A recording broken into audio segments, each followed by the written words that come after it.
You guys, it's really early in the morning. I haven't even finished my coffee yet.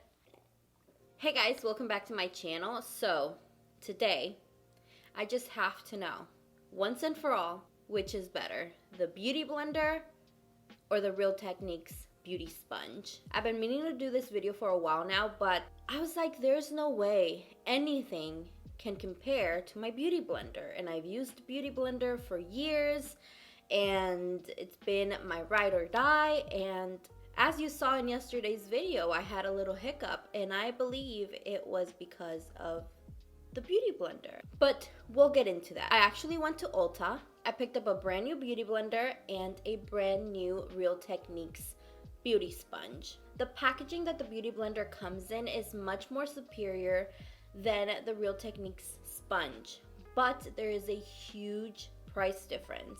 This retails for $20, and this retails a pack of 2, I believe. Oh, I don't have a receipt. Oh, it's in my phone actually. This pack of 2 retails for $9.99, so $10. So if you were to buy 4 of these, you would pay the same price for this. So today we're gonna put both to the test, and I'm gonna use the Real Techniques sponge on half of my face and then the Beauty Blender on my other half.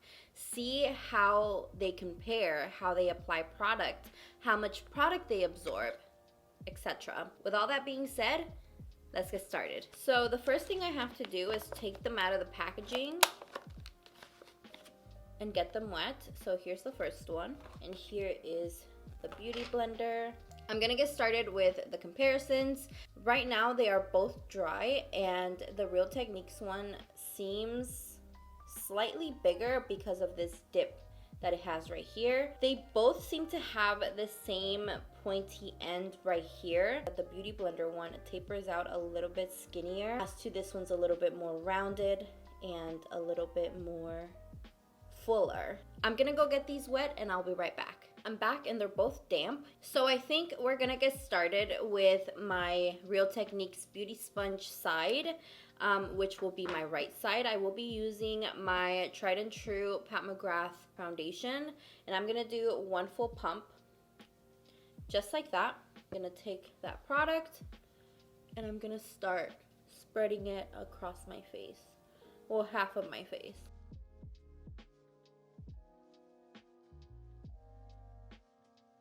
Okay, so I'm on to pump number 2.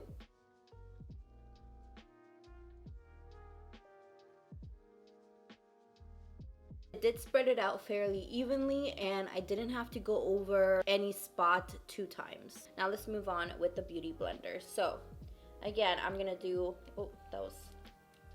actually, I think this is starting to run out, so maybe that wasn't 2 full pumps. Okay, from the get-go, this isn't picking up the product as much. Okay, I'm having a totally different experience than what I did on Saturday, because I was having to go over every spot with my Beauty Blender twice.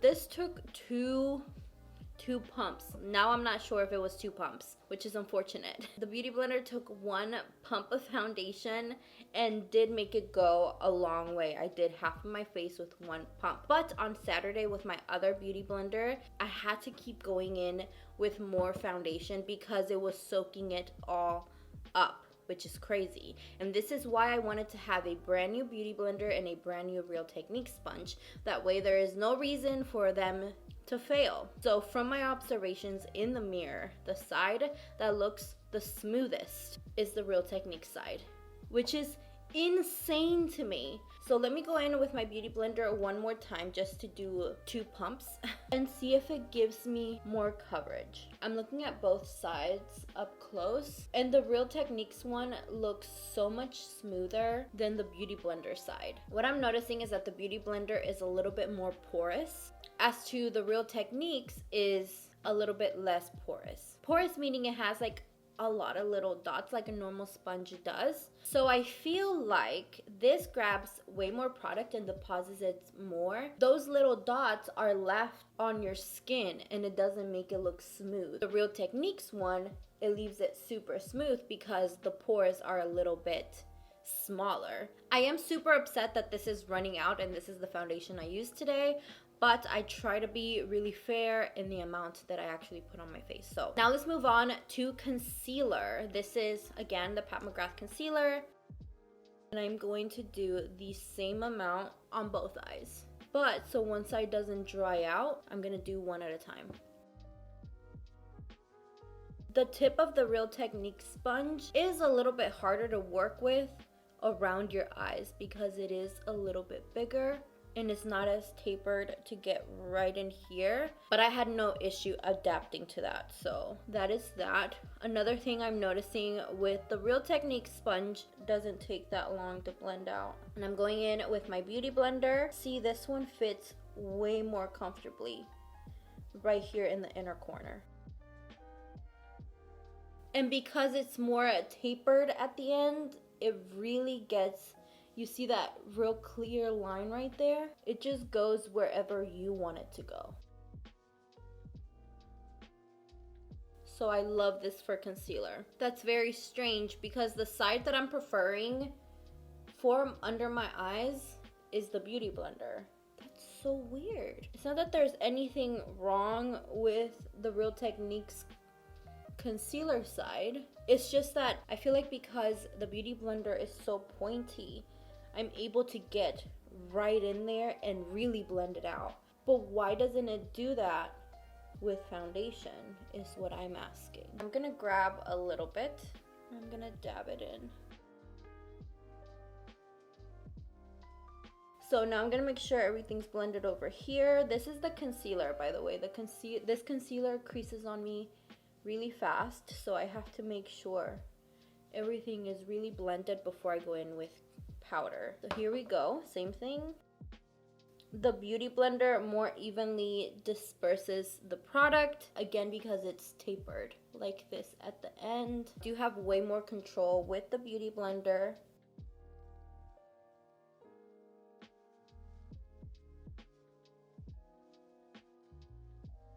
To the areas that I just put concealer on, I'm gonna apply my powder with this brush. This is just what I normally do, so I don't apply the rest of my powder. With the sponges, I'm gonna go powder the rest of my face and I'll be right back. One thing I will say is that my beauty blenders can last up to 3 months. And the Real Technique sponge that I have been using for roughly about a month or so, it's already starting to split. I don't know if you guys can see. One big split right here. It's starting to break up right here. So this one's out. It not lasting more than a month kind of makes up for the price. I did like how the beauty blender blended out my concealer. I am back with a full face of makeup. You guys heard everything I had to say on each one of them, and I feel like I had more positive things to say about the Real Techniques beauty sponge than the beauty blender, which is crazy to me. I am still processing the fact that I used this for so many years, not even giving another beauty sponge a try. I'm gonna take the L for this one because for so many years I thought that this was like everything. This is the one thing I didn't try different variations of because I was like, oh, it works amazing. You get 2 beauty sponges for $10 opposed to getting 1 beauty blender for $20.